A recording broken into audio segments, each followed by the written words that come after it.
चलिए, income tax के जो अपने इंपॉर्टेंट क्वेश्चन की वीडियो चल रहे थे बेटा, उसमें अपना पहला वीडियो हो गया था जिसमें यूनिट 1 के अपन ने 3 क्वेश्चन कर लिए थे। यानी कि यूनिट 1 में जो इंपॉर्टेंट 3 क्वेश्चन थे वो अपने हो गए थे। आज अपन उठाते हैं बेटा जो नेक्स्ट वीडियो अपना जो सेकंड वीडियो है, आज अपन लेते हैं यूनिट 3। इसमें टोटल 4 क्वेश्चन दे रखे हैं। तो सबसे पहले क्वेश्चन नंबर 9 की बात करते हैं कि क्वेश्चन नंबर 9 क्या बोल रहा है यूनिट 3 का, कि what do you mean by capital gain, की कैपिटल गेन क्या होता है और how are capital gain calculate, और कैपिटल गेन की कैलकुलेशन किस तरीके से होती है। समझना तो कैपिटल गेन के बारे में होता क्या है बेटा। कैपिटल गेन की बात करें हिंदी में बोलते हैं इसको पूंजी लाभ। कैपिटल गेन बोले तो मतलब पूंजी लाभ से आपका क्या आशय और इसकी गणना किस तरीके से की जाती है, क्वेश्चन है। अगर पूंजी लाभ की बात करें तो बेटा एक सेक्शन है सेक्शन 45, याद रखना है चार्जिंग सेक्शन है, चार्जिंग सेक्शन है कैपिटल गेन का सेक्शन 45। इंग्लिश में भी चार्जिंग सेक्शन याद रखना और हिंदी में भी अपन को चार्जिंग सेक्शन ही याद रखना। चार्जिंग सेक्शन मतलब इसमें कंडीशन दी हुई होती है कि क्या कैसे टैक्स लगेगा पूंजी लाभ पे, कैसे कैलकुलेशन की जाएगी, कुछ इंपॉर्टेंट डेफिनेशन इस चार्जिंग सेक्शन में गिवन है। अगर इनकम टैक्स के चार्जिंग सेक्शन की बात की जाए तो बेटा इनकम टैक्स का जो चार्जिंग सेक्शन है वो सेक्शन है 4। डन। अब यहां बोला कैपिटल गेन से क्या मतलब है, क्या आशय है, क्या what do you mean by capital gain. तो सेक्शन 45 में बोला है कि अगर कोई भी असेसी प्रीवियस ईयर में अपने फर्स्ट वीडियो में पढ़ा था, अभी अपना चल रहा है 21-22, कि कोई भी असेसी प्रीवियस ईयर में कैपिटल असेट्स, क्या कैपिटल असेट्स ट्रांसफर करता है और एसी कैपिटल गेन के ट्रांसफर से मुझे क्या होता है, प्रॉफिट होता है या गेन होता है, तो इसी को हम क्या बोलते हैं, प्रॉफिट और गेन को कैपिटल गेन बोलते हैं। क्या बोला कि कोई भी असेसी, कोई भी करदाता प्रीवियस ईयर में, गत वर्ष में किसी भी कैपिटल असेट को, पूंजी संपत्ति का हस्तांतरण यानी कि ट्रांसफर करता है और ऐसे ट्रांसफर में प्रॉफिट या गेन होता है, तो ऐसे प्रॉफिट एंड गेन को हम क्या बोलते हैं, कैपिटल गेन बोलते हैं, पूंजी लाभ। पिक्चर आई क्या समझ में। क्वेश्चन में क्या बोला है कि अगर कोई भी असेसी है प्रीवियस ईयर में अगर कोई भी कैपिटल असेट्स का ट्रांसफर करता है, तो ऐसे ट्रांसफर पे जो भी मुझे क्या होगा, प्रॉफिट या लॉस होगा, उस प्रॉफिट लॉस को हम क्या बोलेंगे, कैपिटल गेन बोलेंगे। पिक्चर क्लियर है क्या। हाँ, अगर क्लियर है तो बात करते हैं आगे। अगर बेटा कैपिटल एसेट की बात की जाए तो कैपिटल एसेट की डेफिनेशन दे रखी है सेक्शन 2 सब सेक्शन 14, और ट्रांसफर हस्तांतरण की बात की जाए तो सेक्शन 247 में इसकी डेफिनेशन दे रखी है, सेक्शन 2 सब सेक्शन 47। क्या बोला है बेटा, अगर कैपिटल गेन की बात करें तो कैपिटल एसेट्स, अब कैपिटल एसेट होती क्या है, तो कैपिटल एसेट की सेक्शन 214 में क्या दे रखा है कि एनी मूवेबल प्रॉपर्टी, चाहे मूवेबल हो या फिर इमूवेबल हो। मूवेबल मतलब ऐसी एसेट जिसे एक स्थान से दूसरे स्थान पे आसानी से ले जाया जा सकता है, मूवेबल। इमूवेबल जिसको एक स्थान से दूसरे स्थान पे नहीं ले जाया जा सकता है। मूवेबल की जैसे मशीन होगी, कार होगी, तो इनको हम एक जगह से दूसरी जगह पे आसानी से ले जाया जा सकता है। इमूवेबल जैसे हाउस प्रॉपर्टी, मकान संपत्ति, तो उसको हम एक जगह से दूसरी जगह पे नहीं ले जा सकते। तो पहला क्या है कि any movable and immovable property, वो मेरी क्या होती है, कैपिटल एसेट्स। फिर बोला है कि कुछ असेट्स हैं जिनको हम क्या नहीं मानते, कैपिटल एसेट्स नहीं मानते। पहला स्टॉक इन ट्रेड, पहला क्या है, स्टॉक इन ट्रेड। दूसरा movable property of house hold,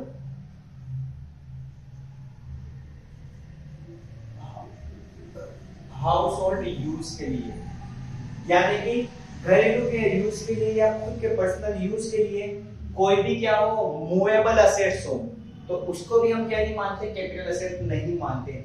जैसे घर में लगा हुआ पंखा, ठीक, मोबाइल हो गया, ये अपना पर्सनल यूज का होता है, इसको हम कैपिटल एसेट यहाँ नहीं मानेंगे। जब कैपिटल एसेट नहीं मानेंगे तो इसके ऊपर कोई भी प्रॉफिट हुआ तो उसके ऊपर टैक्स नहीं लगेगा। पर बेटा इनकम टैक्स वाले बहुत समझदार है, उन्होंने जो भी हाउस होल्ड प्रॉपर्टी ली है जो मूवेबल यूज के लिए है, काय के लिए हाउस होल्ड मूवेबल प्रॉपर्टी जो हाउस होल्ड यूज के लिए, इसको अगर बेचोगे तो हमेशा क्या होगा, लॉस ही होगा।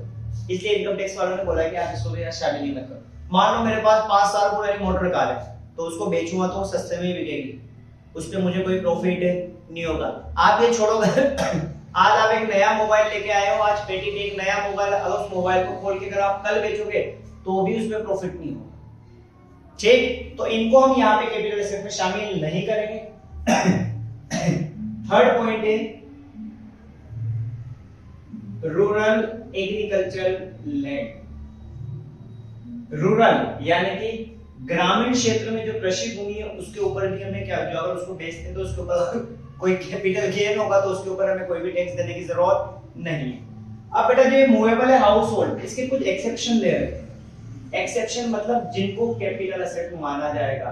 इनकम टैक्स वाले मैंने बोला बहुत समझदार है, ये जो एक्सेप्शन दिए ये वो है जिनके ऊपर हमेशा क्या होगा, प्रॉफिट होगा। जैसे पहली अगर बात करें ज्वेलरी, सोने चांदी की जो भी ऑर्नामेंट्स बेचते हो, ज्वेलरी बेचते हो, तो उसके ऊपर हमेशा क्या होगा, प्रॉफिट होगा। कोई भी पुरानी पेंटिंग है, पेंटिंग समझते हो, पुरानी कोई भी पेंटिंग है। तीसरा है प्रीसियस और एंड सेमी प्रीसियस स्टोन, मूल्यवान व अर्ध मूल्यमान पत्थर। कोई भी स्टोन है जो वैल्यूएबल है, प्रीशियस है, तो उसके ऊपर भी अगर उसको बेचोगे तो टैक्स लगेगा। जैसे अपन अंगूठी भी नहीं पहनते, नीलम नहीं है, मूंगा हो गया, ये स्टोन होते हैं, ये प्रीशियस स्टोन है, इसके ऊपर हमेशा क्या होगा, कैपिटल गेन होगा। अगर इसको बेचते हो तो इसके ऊपर टैक्स लगेगा। पेंटिंग, पुरानी पेंटिंग जमाने। चौथा स्कल्पचर्स, पुरानी मूर्तियां। अगर आप पुरानी मूर्तियों को भी क्या करते हो, बेचते हो, तो उसके ऊपर भी क्या लगेगा, टैक्स लगेगा। यानी कि इनको हमने क्या माना है, कैपिटल एसेट्स माना। ठीक, तो ये तो अपनी कैपिटल एसेट की डेफिनेशन थी कि मूवेबल और इमूवेबल, मतलब एक स्थान से दूसरे स्थान पे ले जाया जा सकता है और एक को नहीं ले जाया जा सकता। और किन को नहीं मानते, स्टॉक को नहीं मानेंगे, मूवेबल प्रॉपर्टी हाउस होल्ड की नहीं मानेंगे, लेकिन इसमें 4 को मानेंगे। और तीसरा क्या है, रूरल एग्रीकल्चर जो लैंड है उसको भी हम क्या नहीं मानते, कैपिटल एसेट नहीं मानते। और चौथा है gold deposit bond. Gold deposit bond नाम याद रखना बस, इनको हम कैपिटल एसेट नहीं मानते। डन है। आगे डेफिनेशन क्या है कि असेसी जो प्रीवियस ईयर में कोई भी कैपिटल एसेट को ट्रांसफर करता है, ट्रांसफर की डेफिनेशन दे रखी 247 में, तो इसमें दे रखा है सेल, एक्सचेंज, इन सबको क्या माना जाता है, ट्रांसफर माना जाता है। दूसरा पॉइंट हो गया है रिलिंक्विशमेंट ऑफ असेट्स और एक्सटिंग्विशमेंट ऑफ असेट्स। रिलिंक्विशमेंट का मतलब होता है अधिकार का त्याग करना, एक्सटिंग्विश का मतलब भी अधिकार का त्याग, लेकिन इसमें असेट भी क्या हो जाती है, ट्रांसफर हो जाती है। ठीक, मान लो एक्सटिंग्विशमेंट का अगर एग्जांपल लिया जाए, मेरी कोई बाइक थी, वो चोरी होगी और मैंने उधर से इंश्योरेंस क्लेम से क्या ले लिया, पैसा ले लिया। तो ध्यान रहे, अगर मुझे फ्यूचर में बाइक मिल भी जाती है तो वो बाइक मेरी नहीं है, अब वो किसकी होगी, इंश्योरेंस कंपनी की होगी। तो उसके ऊपर जो भी राइट थे वो किसको ट्रांसफर हो गए, इंश्योरेंस कंपनी को। तो इसे बोलते हैं रिलिंक्विशमेंट। एक्सटिंग्विशमेंट क्या होता है, मान लो मोटर कार में या मेरी जो बाइक थी उसमें आग लगी, आग लगी यानी कि मेरी मोटर जो बाइक थी वो क्या होगी, पूरी खत्म होगी, और मैंने इंश्योरेंस से क्या ले लिया, पैसा ले लिया। तो एक तरह से मैंने इंश्योरेंस कंपनी को मेरी मोटर कार क्या कर दी है, या जो भी मेरी बाइक थी वो दे दी है, उसके बदले में उन्होंने मुझे क्या दिया है, पैसा दिया है। तो इस पैसे के ऊपर टैक्स लगेगा। इसको भी क्या माना जाता है, ट्रांसफर माना जाता है। लेकिन यहाँ पे रिलिंक्विशमेंट में तो अधिकार का त्याग, चोरी हुई थी। एक्सटिंग्विशमेंट मतलब असेट्स ही खत्म होगी, जल गई, राख हुई। अब इंश्योरेंस कंपनी के हाथ में भी कुछ नहीं, मेरे हाथ में बस मेरे को इंश्योरेंस कंपनी से क्या मिल जाएगा, पैसा। तो उसे बोलते हैं एक्सटिंग्विशमेंट, जब असेट्स खत्म हो जाते हैं। रिलिंक्विशमेंट मतलब अधिकारों का क्या कर रहे हैं अपन, ट्रांसफर कर रहे हैं। ठीक, तीसरा claim receive from insurance company under section 45(1) है, इसको भी ट्रांसफर की डेफिनेशन में माना है। Capital asset converted to stock and trade, इसे अंडर सेक्शन 45(2). सेक्शन 45(3) अगर कोई पार्टनर कैपिटल के लिए क्या देता है, कैपिटल एसेट देता है फर्म को। फिर है 45(4) अगर फर्म पार्टनर को दे रही है तो 45(4). 45 section 5 compulsory acquisition by government, ठीक, कंपल्सरी एक्विजिशन अनिवार्य अधिग्रहण। और 5वां पॉइंट है यहाँ पे, नेक्स्ट पॉइंट जो है वो क्या है? Redemption of zero coupon bond. अगर जीरो कूपन बॉन्ड का आप क्या कर रहे हो, रिडम्पशन कर रहे हो, रीपेमेंट कर रहे हो या कि शोधन कर रहे हो, तो इस केस को भी क्या माना जाता है? ट्रांसफर माना जाता है। ठीक है, अगर याद रह जाए तो ठीक बना, मैंने ऊपर से तो समझा दिया कि कैपिटल एसेट क्या होती है और ट्रांसफर क्या होता है। तो ये कैपिटल गेन की डेफिनेशन है। ठीक, अब देखिए इसमें क्या क्या लिखा है कि according to section 45(1) any profit और gain arising from the transfer of a capital asset affected in previous year is chargeable to income tax under the head of capital gain. क्या बोला कि अगर कोई भी असेसी प्रीवियस ईयर में किसी capital asset का हस्तांतरण करता है और उसमें प्रॉफिट और गेन होता है तो उसके ऊपर टैक्स कैपिटल गेन में लगेगा। डन। आगे, capital gain are generally taxable in the previous year. Generally कहां टैक्सेबल होती है? Previous year, except some cases, लेकिन कुछ एक्सेप्शन है। In which assets is transfer, यानी कि जो टैक्स लगेगा वो किस ईयर में लगेगा? जिस ईयर में ट्रांसफर करा है। अगर मैंने 21-22 में ट्रांसफर किया तो टैक्स 21-22 में लगेगा, अगर 22-23 में कराया तो 22-23 में लगेगा। यानी कि जिस ईयर में ट्रांसफर यानी कि हस्तांतरण किया उस ईयर में टैक्स लगेगा। आगे, फ्रॉम द अबाउ डेफिनेशन कुछ कंडीशन है कि देयर शुड बी ट्रांसफर होना चाहिए कैपिटल एसेट का, तो देखो ट्रांसफर होना चाहिए कैपिटल एसेट का, और ट्रांसफर कब होना चाहिए? प्रीवियस ईयर में होना चाहिए, और एसेट ट्रांसफर से प्रॉफिट या गेन होना चाहिए। डन। आगे, अगर टाइप की बात करें बेटा तो जो कैपिटल गेन है वो दो तरह का होता है। एक होता है शॉर्ट टर्म कैपिटल गेन और एक होता है लॉन्ग टर्म कैपिटल गेन। आइए साहब, अगर कैपिटल गेन की बात करें तो दो टाइप है, short term capital gain, long term capital gain. Short term को बोलते हैं अल्पकालीन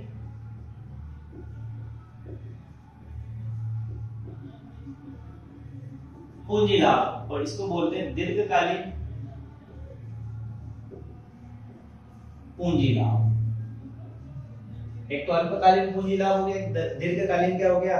पूंजी लाभ हो गया। अगर अल्पकालीन की बात की जाए तो इसका जो सेक्शन दे रखा है शॉर्ट टर्म कैपिटल गेन का वो दे रखा है 242A। बेटा सेक्शन याद रह जाए तो ठीक, अदरवाइज याद रखने की जरूरत नहीं है। और लॉन्ग टर्म का दे रखा है 229A। डन है। शॉर्ट टर्म और लॉन्ग टर्म की डेफिनेशन दे रखी है 229A में तो शॉर्ट लॉन्ग टर्म की है, और 242A में काय की दे रखी है अपन को बेटा? शॉर्ट टर्म की दे रखी है। अब डेफिनेशन पढ़ते क्या क्या है समझते जाना।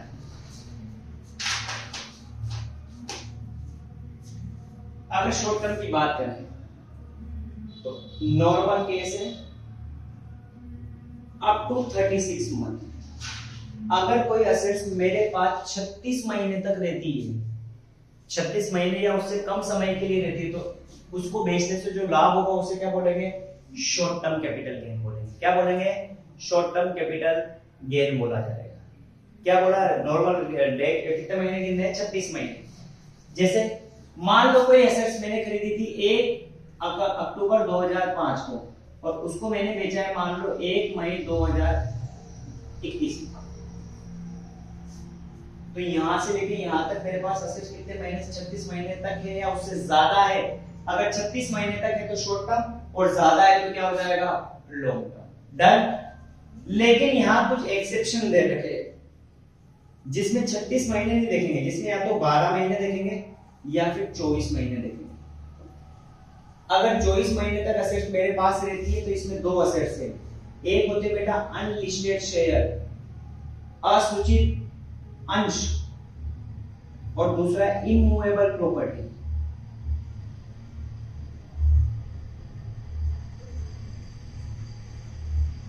इमूवेबल ऐसी प्रॉपर्टी जिसे एक स्थान से दूसरे स्थान पे आसानी से नहीं ले जाया जा सकता है, जैसे हाउस प्रॉपर्टी। तो अनलिस्टेड शेयर, असूचित अंश और इमूवेबल प्रॉपर्टी के केस में कितने महीने देखने हैं? 24 महीने। अगर 24 महीने तक है तो मेरे को क्या लगा? शॉर्ट टर्म कैपिटल, और 24 से ज्यादा है तो लॉन्ग टर्म में आ जाएगा। 12 महीने में बेटा 4 असेट दे रही। पहला है लिस्टेड सिक्योरिटी। पहला क्या है? Listed security, unit of UTI, unit trust of India. पहला क्या है? लिस्टेड शेयर सिक्योरिटी है। दूसरा क्या है? यूनिट ऑफ यूटीआई है। तीसरा है unit of equity oriented fund, unit of equity oriented fund. ठीक। ओरिएंटेड फंड को बोलते हैं समता उन्मुखी अंश।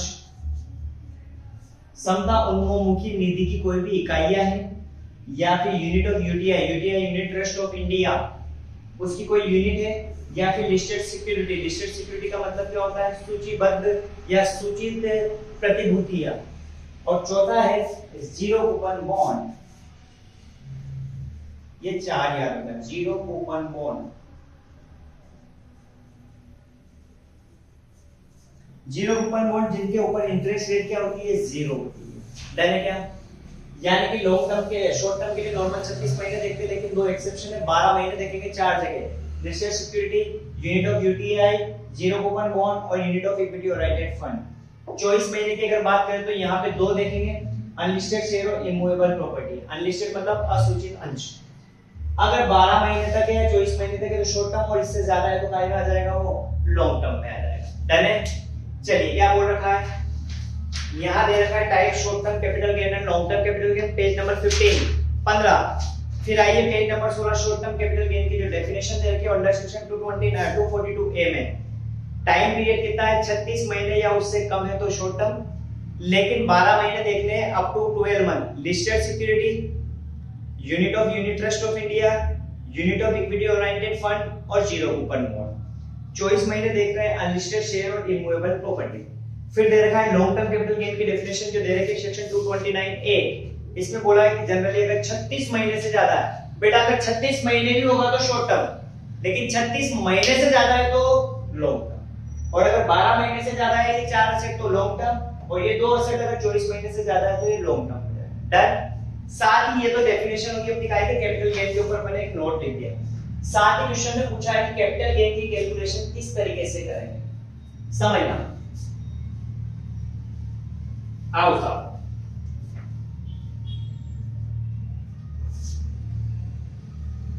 कैपिटल गेन की कैलकुलेशन एक होता है शॉर्ट टर्म कैपिटल गेन, एक होता है लॉन्ग टर्म कैपिटल गेन। चलिए ऊपर लिखेंगे computation of capital gain of mister जो भी बंदा है फॉर असेसमेंट ईयर 22-23 और ब्रैकेट में लिखेंगे प्रीवियस ईयर 21-22। सबसे पहले लिखेंगे सेल कंसीडरेशन, यानी कि जो असेट बेची है उसका विक्रय मूल्य, इसमें से माइनस करेंगे कॉस्ट ऑफ ट्रांसफर। ट्रांसफर मतलब बेचने के ऊपर कोई खर्चा किया है, जैसे लीगल एक्सपेंसेस, कोई ब्रोकर को कमीशन दिया है, दलाली दी है, ब्रोकरेज दिया है, तो वो माइनस होगा। तो जो अमाउंट बचेगा बेटा उसे बोलेंगे एनएससी। इंग्लिश मीडियम वाले भी इंग्लिश में लिखोगे, हिंदी मीडियम वाले को भी इंग्लिश में लिखना है फॉर्मेट। तो इसको बोलेंगे नेट सेल कंसीडरेशन, हिंदी में बोलते हैं शुद्ध विक्रय मूल्य। और इसमें से माइनस करेंगे cost of acquisition. Cost of acquisition मतलब क्रय करने की लागत, कितने में खरीदा है। माइनस करेंगे कॉस्ट ऑफ इंप्रूवमेंट, उसमें कोई भी चेंज करने के लिए अगर अपन ने कोई खर्चा करा है तो वो भी माइनस होएगा। जो आएगा इसे बोला जाएगा शॉर्ट टर्म कैपिटल गेन। और इसमें से बेटा डिडक्शन माइनस होगी under section 54B, 54D, 54G, 54GA। तो जो कैपिटल गेन आएगा उसे बोला जाएगा क्या? Taxable short term capital gain. कोई दिक्कत? सेल कंसीडरेशन विक्रय मूल्य में से कॉस्ट ऑफ ट्रांसफर माइनस करेंगे तो एनएससी आ जाएगा, उसमें से कॉस्ट ऑफ एक्विजिशन क्रय करने की लागत और कॉस्ट ऑफ इंप्रूवमेंट विकास करने की लागत माइनस करेंगे तो शॉर्ट टर्म कैपिटल गेन आ जाएगा। इसमें से 4 डिडक्शन माइनस करने हैं, 54B, 54D, 54G, 54GA। बेटा इसको याद रखने का तरीका है बड़ी GGA। क्या याद रखोगे? बड़ी GGA। 54 बड़ी हो गया, D से D हो गया, G से 54G और GA से हो गया अपना 54GA। डन? ये 4 डिडक्शन माइनस करेंगे। अगर बात करें लॉन्ग टर्म की तो ये वाला फॉर्मेट सेम आएगा। आगे लिखेंगे सेल कंसीडरेशन यानी कि विक्रय मूल्य माइनस करेंगे कॉस्ट ऑफ ट्रांसफर, तो जो आएगा उसे बोलेंगे नेट सेल कंसीडरेशन एनएससी। इसमें से बेटा यहां माइनस होएगा index cost of acquisition, index cost of acquisition, और माइनस करेंगे इंडेक्स कॉस्ट ऑफ इंप्रूवमेंट, मतलब इसके आगे सिर्फ इंडेक्स वर्ड जुड़ जाएगा, तो जो आएगा उसे बोला जाएगा लॉन्ग टर्म कैपिटल गेन, और इसमें से माइनस करेंगे ऑल डिडक्शन, तो जो आएगा वो आ जाएगा तुम्हारा taxable long term capital gain. ये फॉर्मूला ये पूछा गया है। यहाँ पे ऑल डिडक्शन आएगी, यहाँ पे 4 डिडक्शन आएगी, बड़ी जी है 54B 54D 54G 54GA। Done. अब देखिए कॉस्ट ऑफ एक्विजिशन मतलब क्रय करने की लागत। कॉस्ट ऑफ इंप्रूवमेंट क्या होता है समझो। मान लो मैंने एक मकान खरीदा है 5 लाख रुपए का, कितने का खरीदा है, और ये मकान खरीदा है 1 अप्रैल 2020 को। ठीक, हुआ क्या, 1 मई या 1 जून 2020 को ये ग्राउंड फ्लोर ही था, मैंने इसके ऊपर एक फ्लोर और बना दिया, उस पे मेरा खर्चा हुआ 2 लाख रुपए। फिर हुआ क्या है 2021-22 में मैंने इसको सेल कर दिया 15 लाख रुपए। अब देखिए कैसे कैपिटल गेन निकलेगा। सेल कितना, देखो पहले तो देखो मैंने खरीदा कब था 1 अप्रैल को और बेचा कब 21-22 में, यानी कि 36 महीने से कम है। क्यों, क्योंकि ये इमूवेबल प्रॉपर्टी है, मकान है, और मकान के केस में कितना देखते थे पर, सॉरी 24 महीने देखते थे। कितने महीने देखेंगे 24 महीने। तो एक काम करते हैं इसको 21 ले लेते, चलो 20 ही ले लेता हूं, और 24 महीने देख रहे हैं तो ये बिकी होगी मान लो 1 मई 2021 को। तो यहां से लेके यहां तक 24 महीने नहीं हो रहे, 24 महीने से कम हो रहे, तो ये हो जाएगा शॉर्ट टर्म। तो क्या लिखेंगे, बेचा कितने में 15 लाख में, तो यहाँ लिखेंगे 15 लाख। अगर कोई खर्चा किया तो माइनस होगा, पर यहाँ पे कोई खर्चा नहीं किया, एनएससी आ जाएगा, उसमें माइनस करेंगे कॉस्ट ऑफ एक्विजिशन, क्रय करने की लागत। तो मेरा खर्चा कितना हुआ था खरीदने में 5 लाख माइनस इंप्रूवमेंट, इसके ऊपर मैंने एक और स्टोरी बनाई है, वो कितना है 2 लाख का खर्चा, तो 2 लाख माइनस हो जाएगा, तो आ जाएगा एसटीसी। लेकिन लॉन्ग टर्म में बेटा इंडेक्स कॉस्ट करते हैं, क्या करते हैं इंडेक्स कॉस्ट। देखो बेटा इंडेक्स कॉस्ट होता क्या है, मान लो कोई असेट्स मैंने क्या खरीदी थी 1992 में खरीदी थी 5 लाख रुपए और मैं उसे आज बेच रहा हूँ 25 लाख रुपए, तो 25 में से 5 गया तो क्या 20 लाख का प्रॉफिट होएगा, तो 20 लाख पे टैक्स देना पड़ेगा। पर मेरे साथ यहाँ पे गलत हो रहा है। क्या गलत हो रहा है, मैंने टाइम वैल्यू ऑफ मनी को ध्यान नहीं रखा, क्योंकि जब मैंने इसको खरीदा था 1992 में तो बेटा 5 लाख की वैल्यू बहुत ज्यादा थी। अगर वही असेट में आज खरीदो तो 5 लाख की नहीं है, आज वो कितने की हो जाएगी 15 लाख की हो जाएगी। तो उस जो आज की वैल्यू निकालते हैं उसे हम बोलते हैं इंडेक्स कॉस्ट। ठीक, इसका नॉर्मली फॉर्मूला अगर लिखा जाए तो फॉर्मूला होता है cost of acquisition into index number of transfer year divide by index number of purchase year. अगर इंप्रूवमेंट की बात करें तो कोई cost of improvement into index number लेंगे अपन ट्रांसफर ईयर का divide by index number of improvement वाले year का, यानी कि जिस ईयर में इंप्रूवमेंट किया उसका। तो ये जो इंडेक्स दिए हुए क्वेश्चन में दे रखे, मतलब क्वेश्चन में गिवन रहेंगे, और ये इनकम टैक्स वाले जारी करते हैं, इससे हम किसी भी एसेट की आज की वैल्यू फाइंड आउट कर लेते हैं। डन है। तो ये इंडेक्स का बेनिफिट सिर्फ लॉन्ग टर्म में लगेगा, शॉर्ट टर्म में नहीं लगेगा। डन। तो इसी क्वेश्चन में इसका फॉर्मेट दे रखा है जो कि आपको पढ़ना है। तो बेटा ये क्वेश्चन नंबर 9 कंप्लीट हो गया। इसमें दो ही चीज पूछी थी, कैपिटल गेन क्या होता है, तो कैपिटल गेन की डेफिनेशन, उसके कैलकुलेशन कैसे होगी, तो दो फॉर्मेट बनाने हैं, लॉन्ग टर्म और शॉर्ट टर्म। डन। चलिए क्वेश्चन नंबर 9 के बाद आते हैं क्वेश्चन नंबर 10 की ओर, कि क्वेश्चन नंबर 10 क्या बोल रहा है। आइए, what do you mean by capital gain. तो बेटा कैपिटल गेन अभी जस्ट पढ़ा है तो सेम वही है, तो इसमें लिखा हुआ है कि सी इन प्रीवियस क्वेश्चन, तो वो का वही लिखना है। साथ ही explain the capital gain which are exempt from income tax. क्या बोला है कि ऐसे कैपिटल गेन बताइए जो क्या है एग्जेम्प्ट है, जिसके ऊपर कोई भी टैक्स नहीं लगता है, कर मुक्त है। तो देखिए क्या दे रखा है, calculation gain capital gain which are exempt from income tax, यानी कि जो पूरे क्या है एग्जेम्प्ट है, जिसके ऊपर कोई टैक्स नहीं लगेगा। इसमें दो पार्टीशन करें, विदाउट मेकिंग एनी इन्वेस्टमेंट। तो इसमें एक सेक्शन है सेक्शन 10(3), उसमें क्या बोला कि अगर आप यूनिट ट्रस्ट ऑफ इंडिया की अगर आप कोई भी क्या करते हो, यूनिट्स ट्रांसफर करते हो, हस्तांतरित करते हो, बेचते हो, और उसके ऊपर कोई कैपिटल गेन है, तो उसके ऊपर कोई टैक्स देने की जरूरत नहीं है। डन है।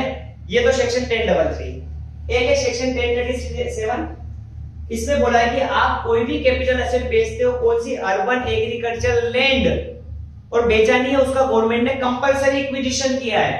कंपलसरी एक्विजिशन, मान लो गवर्नमेंट क्या चाहती है, देखो समझना,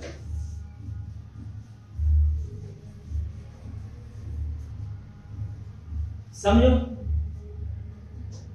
मान लो ये मेरा खेत है, गवर्नमेंट क्या चाहिए, रेलवे लाइन डाल दी तो उसके बीच में मेरा खेत आ रहा है, ठीक, गवर्नमेंट रेलवे लाइन डाल दी है, बीच में मेरा खेत आ रहा है। अब मुझे मकान क्या करना है, गवर्नमेंट को खरीदना पड़ेगा मुझसे, तो गवर्नमेंट इसको चाहे मैं बेचूं या नहीं बेचूं, गवर्नमेंट जबरदस्ती करेगी, मतलब खरीदेगी सरेगी, कंपलसरी इसको खरीदना पड़ेगा और मुझे बेचना पड़ेगा। क्यों? क्योंकि यहाँ पे पब्लिक इंटरेस्ट की बात आएगी और जनता के हित की बात आ जाती है, तो फिर आपको सरेंडर करना पड़ेगा। तो मुझे ये अब बेटा फ्री में नहीं देगी, इसके बदले में गवर्नमेंट मुझे क्या देगी, कंपनसेशन देगी, क्षतिपूर्ति देगी, ठीक। तो जब गवर्नमेंट आपकी कोई भी जमीन या कोई भी प्रॉपर्टी कंपलसरी एक्वायर करते तो इसे बोलते हैं कंपलसरी एक्विजिशन। तो जो 1037 है वो किसके ऊपर लगता है, कंपलसरी एक्विजिशन पे। और असेट्स कौन सी होनी चाहिए, अर्बन एग्रीकल्चर लैंड, अर्बन यानी कि क्या होता है, शहरी कृषि भूमि होनी चाहिए। और जो गवर्नमेंट से पैसा मिलेगा वो पैसा आपको कब मिला हो, 1 अप्रैल 2004 या उसके बाद में मिला है, तो इस केस में चाहे लॉन्ग टर्म कैपिटल गेन हो चाहे शॉर्ट टर्म कैपिटल गेन हो, जो भी फायदा होगा सारा क्या हो जाएगा, एक्सेप्ट हो जाएगा। डन है। एक तरह से गवर्नमेंट मुझे पैसा दे रही जमीन के बदले में, और मेरी जमीन ले रही, तो एक तरह से मैंने जमीन क्या कर दी, सेल कर दी, क्योंकि मुझे वहां से पैसा मिल गया और मेरे पास से जमीन चली गई। तो इसके ऊपर अगर कोई भी प्रॉफिट होता है तो उसके ऊपर कोई भी टैक्स देने की जरूरत नहीं है। थर्ड सेक्शन 1038, लेकिन बेटा ये सेक्शन 1038 अब विड्रॉल कर लिया, इसके ऊपर यहाँ पे ये सेक्शन एग्जिस्ट नहीं करता है, इसकी जगह नया सेक्शन आ गया है, सेक्शन 52(a)(c), ठीक। तो एग्जम्पशन में विदाउट मेकिंग इन्वेस्टमेंट में 3 सेक्शन है, सेक्शन 1033, अगर आप यूनिट ट्रस्ट ऑफ इंडिया की यूनिट बेचते हो तो उसके ऊपर कोई टैक्स नहीं लगेगा। दूसरा सेक्शन 1037 क्या बोला कि अगर गवर्नमेंट आपका कोई भी urban agriculture land compulsory acquire कर लेती है और उस पे जो कंपनसेशन मिल रहा है वो 1 अप्रैल 2004 को या उसके बाद मिल रहा है, तो इसके ऊपर जो भी टैक्स बनता है वो क्या हो जाएगा, नील, यानी कि यहाँ पे कोई टैक्स देने की जरूरत नहीं। डन है। ये एग्जाम का पहला पार्ट हो गया विदाउट मेकिंग एनी इन्वेस्टमेंट। अब आता है विद मेकिंग एनी इन्वेस्टमेंट, वो थोड़ा सा मिसप्रिंट हो गया कि कैपिटल गेन लिखा हुआ है एग्जेम्प्टेड विदाउट, तो विदाउट के काट के विद कर लेना, वो टेबल के जस्ट नीचे। विद मेकिंग एनी इन्वेस्टमेंट, बेटा बहुत ध्यान से समझना क्या होता है, समझो। मान लो मैंने सेल करा, यानी कि सेल कंसीडरेशन था 10 लाख रुपए का, कितने का था, 10 लाख। अगर कॉस्ट ऑफ ट्रांसफर की मैं बात करूं, मान लो 20,000 रुपए, तो कितना बचा, 9,80,000 मेरा नेट सेल कंसीडरेशन।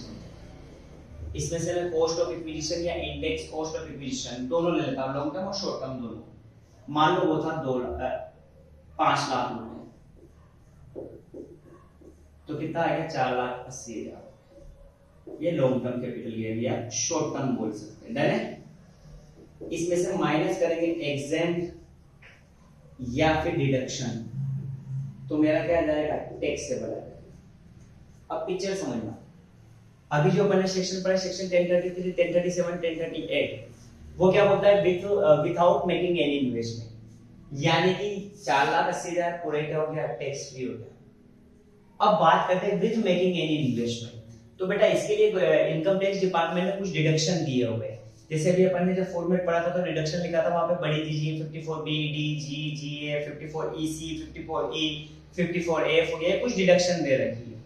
ये क्या होता है कि मान लो मैंने हाउस प्रॉपर्टी बेची, ये क्या था, हाउस प्रॉपर्टी बेची, तो मेरा प्रॉफिट कितना हो रहा है, 4,80,000, मुझे इस पे टैक्स देना पड़ेगा। तो गवर्नमेंट ने एक ऑप्शन कर दिया कि आपको जो प्रॉफिट हो रहा है ना, अगर आपको इसको टैक्स फ्री करना है तो आप क्या करो, वापस से कोई एक और नया मकान खरीद लो, कौन सा, रेसिडेंशियल हाउस ही खरीद लो। क्या बोला है, रेसिडेंशियल हाउस बेचा है और वापस से आप क्या खरीद रहे हो, जो प्रॉफिट हो रहा है उससे रेसिडेंशियल हाउस खरीद लो। मान लो मैंने रेसिडेंशियल हाउस खरीदा 3 लाख रुपए का, तो 3 लाख रुपए का मेरा टैक्स कैपिटल गेन क्या हो जाएगा, कम हो जाएगा। अब मुझे टैक्स सिर्फ किस पे देना है, 1,80,000। तो इसे बोलते हैं विद मेकिंग इन्वेस्टमेंट, यानी कि जो बेचा है उससे जो पैसा है उसको मैंने कहीं इन्वेस्ट कर दिया है प्रॉपर्टी में, तो इसे बोलते हैं विद मेकिंग इन्वेस्टमेंट। समझ में आएगी। तो इसके कुछ सेक्शन दिए, तो पहला सेक्शन है सेक्शन 54, वो क्या बोलता है कि बंदा होना चाहिए इंडिविजुअल और एचयूएफ, साथ में जो कैपिटल गेन है वो लॉन्ग टर्म होना चाहिए। सेक्शन 54 की बात कर रहे हैं, तो बंदा एक तो इंडिविजुअल होना चाहिए और एचयूएफ होना चाहिए। डन। जो कैपिटल गेन है वो कौन सा होना चाहिए, लॉन्ग टर्म होना चाहिए। साथ ही आपने क्या बेचा हो, हाउस प्रॉपर्टी बेची हो, रेसिडेंशियल हाउस, रहने का मकान, और वापस क्या खरीदा है, रेसिडेंशियल हाउस। या तो खरीदा है या फिर बनवाया है, कंस्ट्रक्ट करवाया है।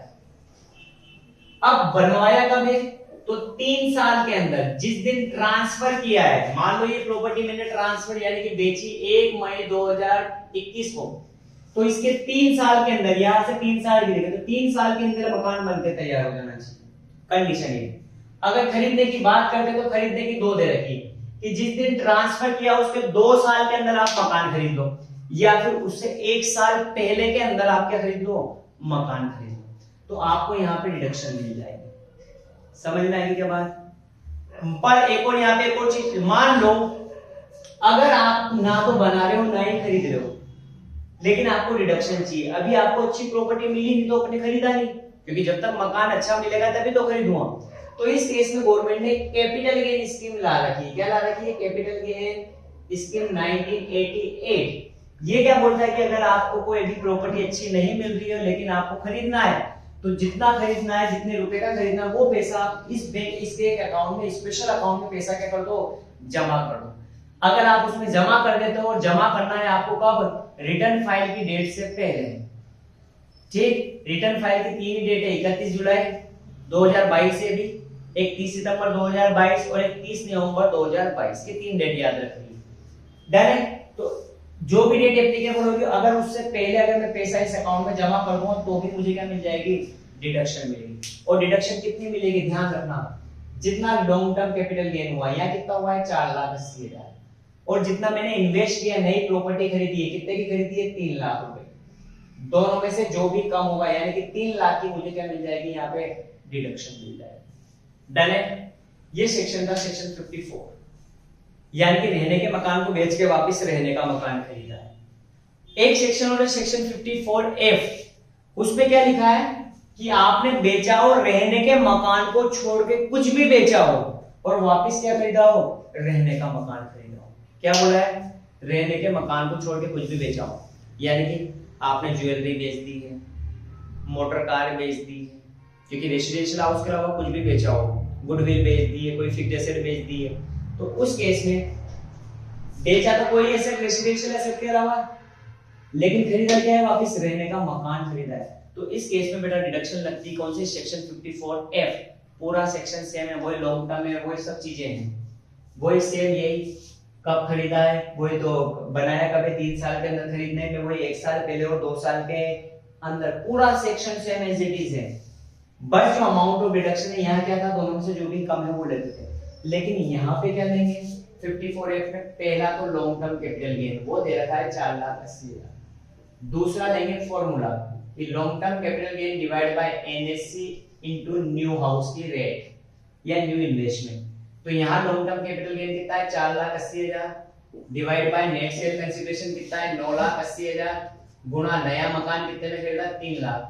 तो जो भी अमाउंट आएगा उन दोनों को कंपैरिजन, दोनों में से जो भी कम होगा उसकी क्या मिल जाएगी, डिडक्शन मिल जाएगी। डन है। तो ये सेक्शन है अपना 54F। डन। तो पढ़िए, पन्ना पलटिए, उसमें दे रखे पहले 2 सेक्शन ही दे रखे, 54 और 54F। असेसी कौन होना चाहिए, इंडिविजुअल या एचयूएफ होना चाहिए, दोनों में नेचर क्या होना चाहिए, दोनों के लिए लॉन्ग टर्म कैपिटल गेन होना चाहिए। तीसरा, कौन सी एसेट बेची हो, 54 में तो बेची हो रेसिडेंशियल हाउस, 54F में बेचा हो अदर देन रेसिडेंशियल हाउस। ठीक, नई एसेट क्या खरीदी हो, वापस से रेसिडेंशियल हाउस खरीदा हो, दोनों केस में। ठीक है, या बनवाया हो। अगर आपका long term capital gain 2 crore रुपए तक है, ये वाला जो अगर ये 2 करोड़ तक है, 2 करोड़ या उससे कम है, तो आप एक मकान की जगह 2 मकान भी खरीद सकते हो। डन है। आगे टाइम लिमिट दे रखा है परचेस करने के लिए, विद इन 1 ईयर बिफोर और 2 year after the date of transfer, same है दोनों में। अगर मकान बनवाता हो तो 3 साल के अंदर मकान बन जाना चाहिए। कैपिटल गेन स्कीम एप्लीकेबल है, और अमाउंट ऑफ डिडक्शन क्या हो जाएगा, लॉन्ग टर्म कैपिटल गेन, या साथ में लिखा है CNA। CNA मतलब कॉस्ट ऑफ न्यू असेट्स, नए मकान की कीमत कितनी थी, 3 लाख, या फिर डिपॉजिट अमाउंट जो इस अकाउंट में जमा करा है, दोनों में से जो भी कम होगा। और इधर फॉर्मूला लिखा है, साथ ही लॉक इन पीरियड कितना है यहाँ पे, 3 साल। ऐसा नहीं कि तुमने ये बेचा है और ये खरीदा है, ये खरीदा क्यों, इसको कम करने के लिए। और यहाँ पे कम करते 180 पे टैक्स लगेगा, पहले कितने पे लग रहा था, 480 पे। आपने ये प्रॉपर्टी जो खरीदी है, ऐसा नहीं कि टैक्स बचाने के लिए खरीदी है कि आज खरीद ली, टैक्स बचाया, फिर बेच दी। अगर आपने खरीदी है तो कम से कम 3 साल इस प्रॉपर्टी को आपके पास रखना पड़ेगा, तभी यहाँ डिडक्शन मिलेगा। डन है। तो ये 2 सेक्शन हो गए, दोनों की डिटेल दे रखी है पीछे। नेक्स्ट आते हैं 54B। बी से याद रखना बीघा, वो खेती में नहीं होती क्या, कितनी बीघा जमीन है, इतना ये है। तो 54B का मतलब होता है बी फॉर बीघा, याद रखना। ये भी इंडिविजुअल और एचयूएफ को मिलेगी, ये दोनों को मिलेगी, क्योंकि देखो 4 डिडक्शन पड़ी थी अपने, बड़ी GGA 54B, 54D, 54G, 54GA। ये बेटा लॉन्ग टर्म में भी मिलती है और शॉर्ट टर्म में भी मिलती है, फॉर्मेट में पढ़ा था। तो ये 4 डिडक्शन तो लॉन्ग टर्म और शॉर्ट टर्म में, तो 54B लॉन्ग टर्म पे भी एप्लीकेबल और शॉर्ट टर्म पे भी। फिर बोला है कौन सी एसेट ट्रांसफर करी आपने, अर्बन एग्रीकल्चर लैंड। अर्बन मतलब शहरी कृषि भूमि, और आपने नई एसेट्स क्या खरीदी है, एग्रीकल्चर लैंड। चाहे अर्बन में खरीदी हो या रूरल में, चाहे गांव में खरीदी हो या शहर में खरीदी हो। बेटा यहाँ कंस्ट्रक्शन नहीं आएगा क्योंकि मकान बनता है, भूमि बनाऊंगा मैं कैसे, तो यहाँ परचेज ही आएगा, और परचेज के लिए टाइम लिमिट दे रखी है 2 साल। कितनी दे रखी है, 2 साल। साथ ही बेटा यहाँ पे कंस्ट्रक्शन के लिए कोई टाइम लिमिट नहीं है। फिर बोला है डिपॉजिट स्कीम एप्लीकेबल, और सेम वो का वही फॉर्मूला है, और यहाँ भी लॉकिंग पीरियड कितना है, 3 साल। डन। 54D के बाद, बी के बाद आता है 54D। डी में क्या बोला है, वो इंडिविजुअल एचयूएफ शॉर्ट टर्म में भी आ रही है तो लॉन्ग टर्म में भी लगेगी, क्योंकि लॉन्ग टर्म में तो सारी लगेगी। अब बोला है असेट ट्रांसफर क्या करें, कौन सी संपत्ति बेची है, आपकी कोई भी लैंड एंड बिल्डिंग है उसका कंपलसरी इक्विजिशन, अनिवार्य अधिग्रहण कर लिया है किसने, गवर्नमेंट ने। भी एग्जांपल दिया था वो रेलवे लाइन वाला। तो अगर गवर्नमेंट ने अगर आपकी कोई भी लैंड एंड बिल्डिंग क्या कर ली है, कंपलसरी एक्वायर कर ली है, ठीक है। तो इस केस में अगर आपने नई वापस से क्या खरीदी, लैंड एंड बिल्डिंग खरीदी है इंडस्ट्रियल पर्पस के लिए, काय के लिए खरीदी है, इंडस्ट्रियल पर्पस के लिए। पहले जो लैंड एंड बिल्डिंग थी वो भी इंडस्ट्रियल पर्पस की थी, जो गवर्नमेंट ने ले ली, और वापस से तुमने क्या करा, उससे जो पैसा आया उससे वापस से लैंड एंड बिल्डिंग खरीदी है इंडस्ट्रियल पर्पस के लिए। तो इस केस में भी क्या होगा, अपने एग्जेम्प्ट हो जाएगा। 54D में आपको क्या मिल जाएगी, डिडक्शन मिल जाएगी। कब खरीदी हो, 3 साल के अंदर। साथ ही यहाँ पे कंस्ट्रक्शन की कोई बात नहीं आएगी, वही कैपिटल गेन स्कीम होएगा और वो का कोई सारा फॉर्मूला होगा जो 54F में। डन है। आगे बढ़ते हैं। लॉक इन पीरियड बेटा वही 3 साल है।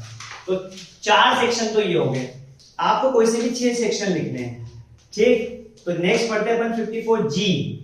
54G यहां भी आ रहा है, यानी लॉन्ग टर्म में भी और शॉर्ट टर्म में। एनी पर्सन, किसी भी बंदा हो, चाहे फर्म हो, एचयूएफ हो, कंपनी कोई भी हो, आपने क्या एसेट ट्रांसफर करी, एसेट कौन सी बेची है, plant, land, machine in urban area. Urban मतलब शहरी क्षेत्र में, और खरीदी कहाँ है, रूरल एरिया में खरीदी। कब खरीदी है, या तो 1 साल पहले या 3 साल के अंदर, ठीक। बाकी होगा वही है पूरा सेक्शन, वही लॉक इन पीरियड, वही डिडक्शन। 54GA की बात करें तो वही any person, long term, short term. इसमें क्या करा है, आपने प्लांट एंड मशीन बेची है, काहे की, अर्बन एरिया में बेची है।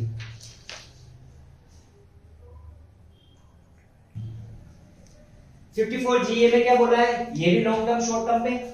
आपने प्लांट लैंड मशीन बेची है अर्बन एरिया में, कहां बेची है, अर्बन एरिया में, लेकिन खरीदी कहां है, says special economic zone, SEZ, विशेष आर्थिक क्षेत्र। बेटा जब भी किसी गवर्नमेंट को या किसी भी स्टेट गवर्नमेंट को अपने किसी भी एरिया का डेवलपमेंट करवाना है तो गवर्नमेंट उसे सेज घोषित कर देती है, डिक्लेयर कर देती है। यानी कि यहाँ पे 10 साल तक आप जो भी बिजनेस डालोगे उसके प्रॉफिट पे कोई टैक्स देने की जरूरत नहीं है। जब टैक्स नहीं लगेगा तो बाहर अगर गवर्नमेंट ने सेज घोषित कर दिया, डिक्लेयर कर दिया, तो वहां पे बाहर से फैक्ट्री आएगी और वहां पे अपना बिजनेस करेंगे, क्योंकि उनको 10 साल तक प्रॉफिट पे कोई भी टैक्स नहीं देना। और इस तरीके से उस क्षेत्र का, उस एरिया का क्या हो जाएगा, अपने आप डेवलपमेंट हो जाएगा। तो यही बोला है कि अर्बन एरिया में बेची और खरीदी कहां हो, सेज एरिया में खरीदी हो। बाकी पूरा section same as it is है, कोई चेंज नहीं है। डन है। नेक्स्ट सेक्शन, तो ये 4 सेक्शन हो गए, 4 के 6 हो गए, 54, 54F, 54B, GA, D, ठीक। Next section 54EC। तो कोई से भी 6 सेक्शन याद रख लेना तुम यार, पूरे इतने लिखने की जरूरत नहीं है। एक 54EC पढ़ लेते हैं, ये बढ़िया सेक्शन है, मैंने कुछ एक्स्ट्रा सेक्शन दे रखे हैं। 54EC भी दे रखा है और 54EE भी दे रखा है। EC में क्या बोला है, कोई भी पर्सन लॉन्ग टर्म में मिलेगा, कौन सी एसेट बेची हो, या तो लैंड या बिल्डिंग, ठीक। और ये जो लैंड एंड और आपने नई एसेट क्या खरीदी हो, बॉन्ड खरीदे हो, और बॉन्ड क्या हो, रिडीमेबल आफ्टर 5 ईयर होने चाहिए। 3 ईयर याद नहीं रखना आपको, 5 ईयर याद रखना है। और ये कब खरीदे हो, जिस दिन बेचा है उसके 6 महीने के अंदर। अगर मैंने मान लो बेचा है कभी 1 मई को, तो इसके 6 महीने के अंदर मैं बॉन्ड खरीदूंगा। और ये बॉन्ड किसने इशू करे हो, NHAI national highway authority of India या फिर रूरल इलेक्ट्रिफिकेशन कॉर्पोरेशन लिमिटेड ने अगर ये बॉन्ड इशू करे और वो खरीदे, तो उस केस में आपको यहाँ पे क्या मिल जाएगी, 54 इसमें डिडक्शन मिल जाएगी। कितनी, लॉन्ग टर्म कैपिटल गेन, जितने के बॉन्ड खरीदे और 50 लाख, तीन में से जो भी कम हो। डन है। तो ये लीजिए अपना क्वेश्चन नंबर कौन सा कंप्लीट हो गया, 10वां भी कंप्लीट हो गया। तो इसमें तो कैपिटल गेन था, बेटा ये समरी दे रखी है यहाँ पीछे इसमें कि कौन सी एसेट बेचेंगे, क्या खरीदेंगे। तो 54 में तो रहने का मकान बेचा और रहने का मकान खरीदा। 54 में रहने के मकान को छोड़ के कुछ भी बेचा और रहने का मकान खरीदा, ठीक है। बी में एग्रीकल्चर लैंड बेची और एग्रीकल्चर लैंड खरीदी, ठीक। तो ऐसे याद रखने हैं तुम्हें। चलिए next question number 11, very very most important question. ये क्वेश्चन तुम्हें वहां पे क्या दिख जाएगा, एग्जाम में दिख जाएगा। क्वेश्चन नंबर 11, क्वेश्चन नंबर 11 क्या बोला कि explain the situation under which the income of other person are included in the total income of an assessee. क्या बोला है, इसे मानी गई आय भी बोलते हैं, डीम्ड इनकम। ये क्वेश्चन बोल रहा है कि ऐसी इनकम के नाम बताइए जो किसी अन्य बंदे की इनकम पे अपन को क्या करनी है, शामिल करनी है। आओ साहब क्या होता है देखते हैं। क्वेश्चन नंबर कौन सा है, ये 11 है। आओ साहब, इसको हम डीम्ड इनकम भी बोल सकते हैं। डीम्ड इनकम भी इसको बोला जा सकता है। देखो होता क्या है, जब मैं मेरी टोटल इनकम निकालूंगा, मान लो कोई बंदा है या कोई मेरा मतलब एक माइनर चाइल्ड है, अवयस्क बच्चा है, उसने कोई इनकम कमाई। अब माइनर चाइल्ड से हम कॉन्ट्रैक्ट नहीं कर सकते क्योंकि कॉन्ट्रैक्ट 1872 ने क्या कर रखा है, मना कर रखा है। तो इस केस में क्या करेंगे, उसकी जो इनकम है उसके ऊपर टैक्स कौन देंगे, उसके पेरेंट्स देंगे। यानी कि उस इनकम को हम उसके पेरेंट्स की इनकम में क्या करेंगे, शामिल करेंगे। तो इसे बोलते हैं डीम्ड इनकम। वो इनकम मैंने कमाई नहीं है, वो इनकम किसने कमाई थी, मेरे बच्चे ने। लेकिन उस बच्चे ने क्या, वो टैक्स नहीं दे सकता है क्योंकि वो 18 साल से कम है। तो उसकी इनकम पे टैक्स किसको देना पड़ेगा, मुझे देना पड़ेगा। तो इसे बोलते हैं income included in the person. मतलब उसकी इनकम थी लेकिन उसके ऊपर टैक्स किसको देना पड़ रहा, मुझे। उसकी इनकम को मेरी इनकम में जोड़ना पड़ रहा है, तो इसे बोलते हैं डीम्ड इनकम, ठीक है। इसमें क्या लिखा है, पढ़ते हैं। इसे क्लबिंग ऑफ इनकम भी बोलते हैं। क्लबिंग मतलब शामिल करना, कि normally a person is taxed in respect of income earned by him only. Generally मुझे किस इनकम पे टैक्स देना है, जो मैंने कमाई है। लेकिन however in certain special case, कुछ केस है जहां पे अदर पर्सन की इनकम को मेरी इनकम में क्लब किया जाएगा, जोड़ा जाएगा, और मुझे उसके ऊपर क्या देना पड़ेगा, टैक्स देना पड़ेगा। तो इसे बोलते हैं क्लबिंग ऑफ इनकम या डीम्ड इनकम बोला जाता है। डन है। Income tax is charge on a slab rate system. इसमें जो टैक्स लगेगा वो स्लैब रेट से लगेगा कि पहले 2.5 लाख पे नील और वही वाला। साथ ही अकॉर्डिंग टू स्लैब रेट के हिसाब से क्या होता है, जितनी ज्यादा इनकम होगी टैक्स उतना ज्यादा लगेगा। आगे, there is a tendency that assessee divert a part of their income to such person whose total income less than basic expenses। देखो ये सेक्शन क्यों लाया है, जनरली बहुत से लोग क्या करते हैं, जैसे भी अपन ने एक एग्जांपल लिया था कि मिस्टर एक्स था, या मान लो ये वापस ले लेते हैं, मिस्टर एक्स है और ये इसकी लुगाई है मिसेज एक्स। मान लो इसकी इनकम है 5 लाख, तो इसको टैक्स देना पड़ेगा 2.5 लाख पे, तो कुछ भी टैक्स नहीं देना है, और 2.5 लाख पे 5% टैक्स देना है, मतलब 12,500 रुपए का टैक्स। ये अब इसने दिमाग लगाया कि ये 5 लाख 2.5 लाख की इनकम तो खुद के अकाउंट में दिखा दो, 2.5 लाख अपनी लुगाई के अकाउंट में दिखा दो। तो अगर आप टैक्स बचाने के लिए ऐसा कोई भी काम करते हो, तो इस केस में भी जो इसके इनकम थी ना 2.5 लाख, वो किस में क्लब होगी, इसमें जुड़ेगी, और इसी को इसमें क्या देना पड़ेगा, टैक्स देना पड़ेगा। डन है। यानी कि टैक्स बचाने के लिए अगर आप इनकम का ट्रांसफर करते हो, तो ऐसे केस में जिस बंदे ने ट्रांसफर किया उस बंदे की इनकम में वो इनकम क्या हो जाएगी, क्लब हो जाएगी। आगे, अंडर द कुछ केस दे रखे हैं जिसमें इनकम शामिल होती है। तो पहला है इनकम फ्रॉम डिस्क्लोज सोर्स। देखो 2 सोर्स होते हैं, डिस्क्लोज और अनडिस्क्लोज। डिस्क्लोज मतलब जो जिसमें मैंने सब एक एक चीज बता दी कि ये पैसा मेरा यहां से आया, ये पैसा यहां से आया। अनडिस्क्लोज सोर्स, मेरे पास पैसा है लेकिन मेरे पास उसके लिए कोई एक्सप्लेनेशन नहीं कि ये पैसा आया कहां से। डन। तो पहले डिस्क्लोज सोर्स की बात करते हैं तो ट्रांसफर ऑफ इनकम, इसमें क्या लिखा है कि if any person transfer the income of his asset but does not transfer asset, वो सिर्फ इनकम ट्रांसफर कर रहा है।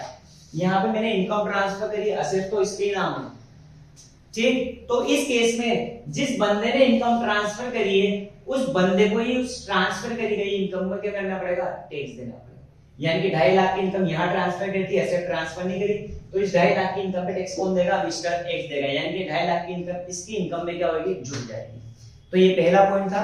एग्जांपल घर पे पढ़ना, कोई जरूरत नहीं है एग्जांपल लिखने की वहां। दूसरा है रिवोकेबल ट्रांसफर ऑफ असेट। क्या होता है, मान लो मैंने कोई प्रॉपर्टी ट्रांसफर करी है किसी बंदे को, पर मैंने उसको बोला कि जब मेरी इच्छा होगी मैं प्रॉपर्टी क्या कर लूंगा, तेरे से ले लूंगा, ठीक है। तो बेटा ये जो प्रॉपर्टी मैंने ट्रांसफर करी है ये रिवोकेबल है कि मैं इससे कभी भी तेरे से ले सकता हूं। अगर उस प्रॉपर्टी से वो बंदा कोई इनकम कमा रहा है तो उस इनकम के ऊपर टैक्स मुझे देना पड़ेगा। यानी कि वो इनकम मेरी हैंड में क्या होगी, टैक्सेबल होगी। मेरी इनकम में क्या होगी, क्लब होगी। क्यों, क्योंकि वो असेट मैंने परमानेंटली ट्रांसफर नहीं करी, उस समय के लिए ट्रांसफर करी, जो कि वापस मेरे को क्या हो जाएगी, वो मिल जाएगी।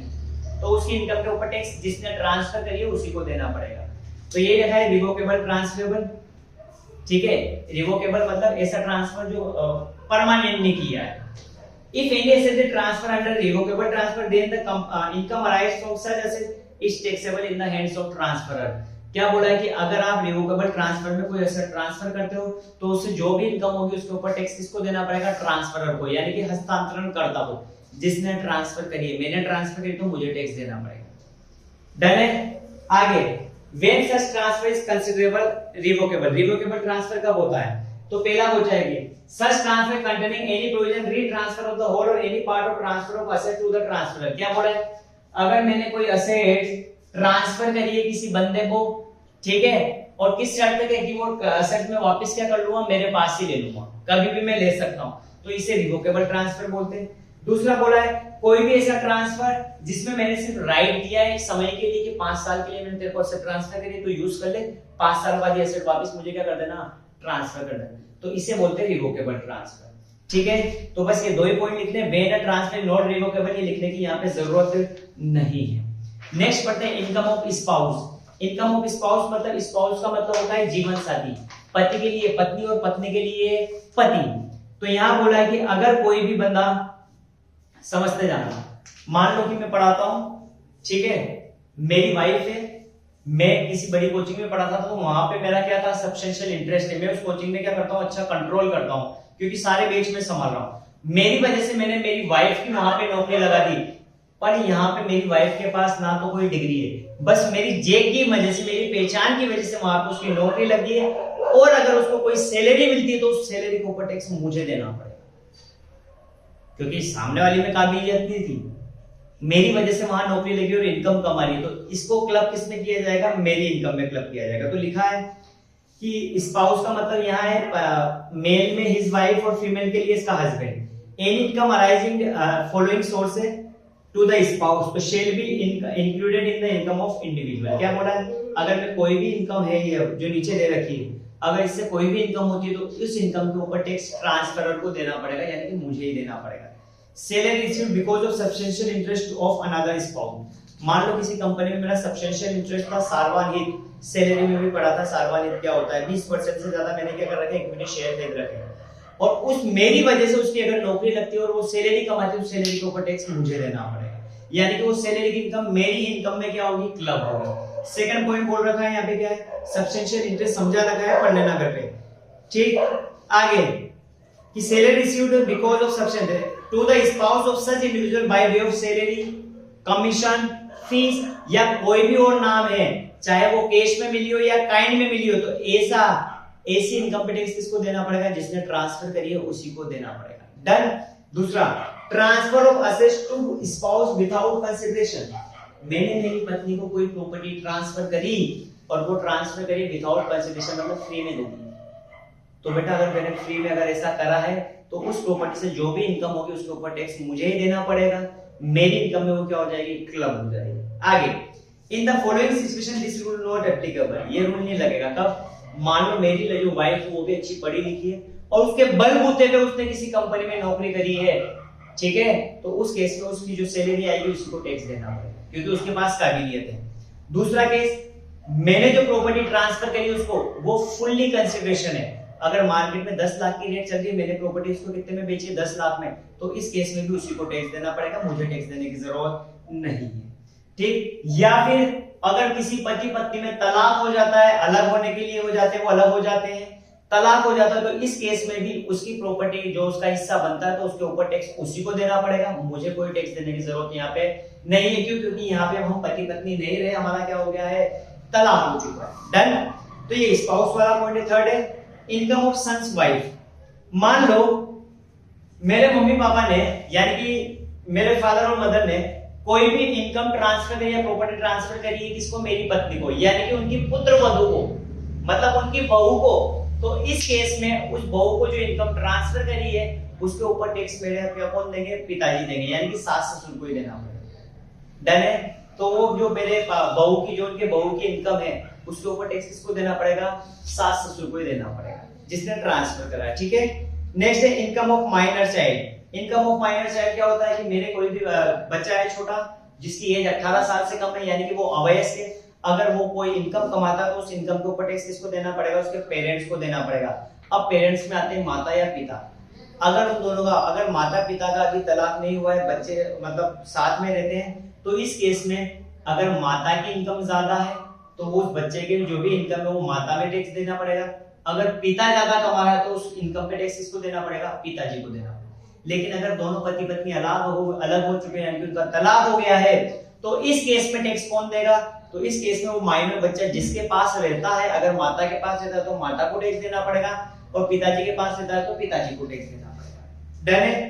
तो ये लिखा है व्हाइल कंप्यूटिंग में, तो ये पढ़ते हैं माइनर चाइल्ड। बेटा और एक और चीज साथ ही ध्यान रखना, अगर माइनर चाइल्ड अपने खुद के बलबूते पे, खुद के टैलेंट से पैसा कमाता है, जैसे तुमने वो देखी होगी तारे जमीन पे मूवी, उसमें छोटा बच्चा रहता है जिसके 2 खरगोश जैसे दांत बाहर निकले रहते हैं, वो अपनी एक्टिंग से अगर पैसा कमा रहा है तो उसके ऊपर टैक्स फिर उसी को देना पड़ेगा। पर बेटा यहाँ पे जब भी साइन करने की बात आएगी तो उसके पेरेंट्स साइन करेंगे जहां भी करना हो। डन है। आगे बढ़ते हैं। अब इसमें क्या लिखा है, while computing total income of an individual there shall be include all of such income accrue arise to his minor child except handicapped child। विकलांग बच्चे को छोड़ दे, विकलांग के केस में विकलांग को क्या देना पड़ेगा, टैक्स देना पड़ेगा, मैं टैक्स नहीं दूंगा। ठीक है। तो यहाँ बोला है कि अगर कोई भी इंडिविजुअल है, वो कोई भी अपनी टोटल इनकम निकालता है तो उसकी माइनर चाइल्ड की इनकम भी उसमें क्या होगी, क्लब होगी। आगे चाइल्ड में यहाँ पे स्टेप चाइल्ड शामिल है, अडॉप्टेड यानी गोद लिया हुआ वो भी शामिल है, और सोतेला बच्चा भी शामिल है। अगर माइनर मेरिड डॉटर है तो बेटा माइनर मेरिड डॉटर को भी यहाँ शामिल किया है, लेकिन नाजायज बच्चे को यहाँ पे शामिल नहीं किया है, इलीगल बच्चे को यहाँ शामिल नहीं किया है। अदर प्रोविजन क्या है, व्हेन अगर मैरिज क्या है, एग्जिस्ट करती है, तो इस केस में बच्चे की इनकम काय में जोड़ेगी, माता या पिता जिसकी इनकम ज्यादा होगी। दूसरा पॉइंट दे रखा है, अगर उनका अलग हो गए हैं, पति पत्नी दोनों अलग हो चुके हैं, तो माता पिता अगर क्या हो गया, उनका तलाक हो गया है, तो जो बच्चा अगर माता के पास है तो माता की इनकम में टैक्स लगेगा, और पिताजी के पास है तो पिताजी के पास में टैक्स लगेगा। साथ ही following income shall not be included in the income of parents, manual work done by him. अगर वो अपने टैलेंट से पैसा कमाता है तो फिर मुझे टैक्स देने की जरूरत नहीं है। दूसरा एनी एक्टिविटी, वही टैलेंट वाली बात आ गई। आगे अब जब उस बच्चे की इनकम मेरी इनकम में शामिल हो रही है तो मुझे यहाँ पे एक डिडक्शन मिलेगी सेक्शन 1032 में 1500 रुपए, यानी कि उसकी जो भी इनकम शामिल हुई, मान लो 1 लाख, तो 1 लाख में से 1500 माइनस कर दो, यानी कि 98,500 पे टैक्स मुझे देना पड़ेगा। समझ में आएगी। लेकिन ध्यान रहे न्यू टैक्स रेट के केस में रिडक्शन नहीं मिलेगी। ठीक है। आगे बढ़ते हैं। इनकम ट्रांसफर टू एचयूएफ, अगर कोई भी मेंबर टैक्स बचाने के लिए एचयूएफ को कोई भी प्रॉपर्टी या इनकम ट्रांसफर करता है तो ऐसी इनकम के ऊपर टैक्स मुझे ही देना पड़ेगा जिसने ट्रांसफर करी है। ठीक है। नेक्स्ट आगे वही एओपी या किसी भी पर्सन को आपने टैक्स बचाने के लिए इनकम ट्रांसफर करी है, तो जिस बंदे ने ट्रांसफर करी उसी को क्या देना पड़ेगा, टैक्स देना पड़ेगा। तो बेटा ये इनकम तो होगी थी क्या है कि डिस्क्लोज सोर्स की। अब बात करते हैं अनडिस्क्लोज सोर्स। सबसे पहले आता है cash credit, where any sum is found credit. देखो कैश क्रेडिट क्या होता है, मैंने बुक्स में फर्जी एंट्री कर दी, क्या कर दी, फर्जी एंट्री, कि उसको पेमेंट कर दिया, उससे पेमेंट रिसीव कर लिया, लेकिन एक्चुअल में ऐसा कुछ भी नहीं हुआ। तो इस केस में इसे बोलते हैं अनडिस्क्लोज सोर्स, क्योंकि मुझे पता ही नहीं मैंने पैसा ट्रांसफर क्यों करा है। ठीक है, कोई प्रूफ भी नहीं है। तो इसे बोलते हैं अपन क्या, कैश क्रेडिट। और इसके ऊपर टैक्स किसको लेना पड़ेगा, जिसने ट्रांसफर करी है, मतलब मुझे ही टैक्स देना पड़ेगा पूरा। आगे अनएक्सप्लेन्ड इन्वेस्टमेंट, मैंने बैंक में क्या कर रखा है, कोई इन्वेस्टमेंट कर रखा है या कोई भी मेरे पास गोल्ड रखा हुआ है, ठीक है। अब इनकम टैक्स का छापा पड़ा, उनको पता चला कि इसके पास गोल्ड है, लेकिन मेरे पास उसका कोई भी बिल नहीं है। उन्होंने मुझसे पूछा कि तुमने गोल्ड खरीदने के लिए पैसा कहां से लाया, लेकिन मेरे पास इसका कोई भी एक्सप्लेनेशन नहीं था, तो इस इनकम के ऊपर मुझे ही टैक्स देना पड़ेगा, ठीक है। इसे बोलते हैं अनएक्सप्लेन्ड इन्वेस्टमेंट। आगे अनएक्सप्लेन्ड मनी, ठीक, कोई भी सोना है या मैंने बुक्स में एंट्री कर रखी है 1 लाख का मैंने क्या खरीदा है, गोल्ड खरीदा है, ठीक, लेकिन मेरे पास उसका कोई प्रूफ नहीं है, ना तो मेरे पास बिल है ना कुछ है, तो इस केस में भी टैक्स मुझे ही देना पड़ेगा। नेक्स्ट है अनएक्सप्लेन्ड एक्सपेंडिचर। मान लो मैंने पीएनएल में कोई मनमर्जी से लिख दिया एडवर्टाइजमेंट की 5 लाख का खर्चा किया, क्योंकि जैसे मैं खर्चे लिखूंगा मेरा प्रॉफिट कम होगा तो टैक्स कम देना पड़ेगा, तो मैंने एक अनर्गल खर्चा लिख दिया एडवर्टाइजमेंट का 5 लाख। अब इनकम टैक्स वालों ने जब देखा तो उन्होंने मुझसे पूछा कि बिल बताओ कि 5 लाख का बिल तो आपने खर्चा करा एडवर्टाइजमेंट में, या जिस एडवर्टाइजमेंट जिस न्यूज़पेपर में एडवर्टाइजमेंट दिया मुझे उसकी कटिंग बता दो कि आपने ये एडवर्टाइजमेंट किया। लेकिन मैंने ये एंट्री क्या करी है, फर्जी करी है, मैंने ऐसा कोई एडवर्टाइजमेंट नहीं किया, बस मेरे को प्रॉफिट कम करना था तो मैंने खर्चा दिखा दिया।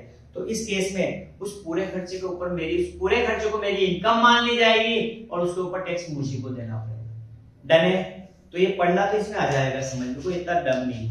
चलिए नेक्स्ट क्वेश्चन पे आते हैं अपन बेटा, क्वेश्चन नंबर 12। वापस से मोस्ट इंपोर्टेंट, ये क्वेश्चन भी तुम्हें एग्जाम में दिखेगा। 11वां क्वेश्चन डिम्ड इनकम अभी पढ़ा मैंने, एक क्वेश्चन नंबर कौन सा, 12वां सेट ऑफ और कैरी फॉरवर्ड। बेटा समझना बहुत इजी सा चैप्टर है, क्या है देखो,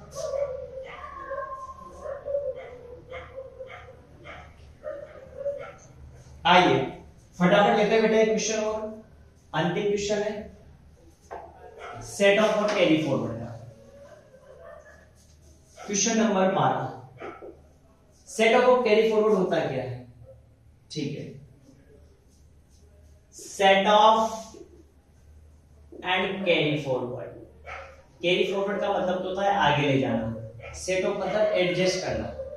समझना, मान लो मेरे पास 2 मकान संपत्ति है, 2 हाउस प्रॉपर्टी, फर्स्ट और सेकंड। एक से मुझे 1 लाख का प्रॉफिट हो रहा है, एक से मुझे 80,000 का क्या हो रहा है, लॉस हो रहा है। तो है तो दोनों इनकम, याद रखना इनकम टैक्स में नेगेटिव भी इनकम होती है और पॉजिटिव भी इनकम होती है, तो ये भी मेरी इनकम है पर ये नेगेटिव है, तो मैं क्या करूंगा, इन दोनों को एडजस्ट कर दूंगा। तो मेरी नेट इनकम कितनी आएगी, 20,000। 1 लाख का प्रॉफिट में से 80,000 का लॉस पैदा किया, तो इससे क्या बोलते हैं 20,000 का मेरे को नेट प्रॉफिट हो गया, तो जो टैक्स लगेगा वो कितने पे लगेगा, 20,000 पे। तो इसे बोलते हैं बेटा सेट ऑफ करना। क्या बोलते हैं, सेट ऑफ करना। अब समझना, इनकम टैक्स में 5 हेड है, एक तो सैलरी है, एक हाउस प्रॉपर्टी है, एक कैपिटल गेन है, एक पीजीबीपी है, बिजनेस एंड प्रोफेशन है, और एक अदर सोर्स है, इनकम फ्रॉम अदर सोर्स। अब समझना, अगर सेम हेड में यानी कि हाउस प्रॉपर्टी की इनकम अगर हाउस प्रॉपर्टी से एडजस्ट हो रही है तो बेटा इसे बोलते हैं इंट्रा हेड एडजस्टमेंट। क्या बोलते हैं, इंट्रा हेड एडजस्टमेंट, अंतर शीर्षक सेट ऑफ। समझ में आएगी, हाउस प्रॉपर्टी का हाउस प्रॉपर्टी से करा, कैपिटल गेन का कैपिटल गेन से करा, तो इसे बोलते हैं इंट्रा हेड। लेकिन मान लो मेरा जो ये लॉस था हाउस प्रॉपर्टी का, ये था 1,80,000 का। कितने का था, 1,80,000। ये तो हाउस प्रॉपर्टी का था। मान लो मेरी सैलरी से इनकम हो रही है कितनी, 5 लाख रुपए की। कितने की इनकम हो रही है, सैलरी की 5 लाख, साथ में 2 प्रॉपर्टी, एक प्रॉपर्टी से 1 लाख का प्रॉफिट हो रहा है, एक से लॉस हो रहा है 1,80,000। अगर मैं पहले इनको एडजस्ट करूंगा तो यहां भी मेरा लॉस कितना और बच गया, 80,000 का लॉस हो गया। तो सेम हेड में करा तो इंट्रा हेड। अब इस 80,000 को मैं सैलरी से अगर एडजस्ट करूंगा दूसरे हेड से, तो इसे बोला जाता है इंटर हेड एडजस्टमेंट। क्या बोला जाएगा, इंटर हेड। डन है, चलिए आइए पढ़ते हैं। कुछ भी नहीं है, बहुत इजी सा टॉपिक है कि there may be gain from one source of income and there may be loss from another source, कि एक सोर्स से अपने को इनकम हो सकती है और एक सोर्स से क्या होता है, लॉस होता है। The assessee want to set off the loss one head of income from the other head.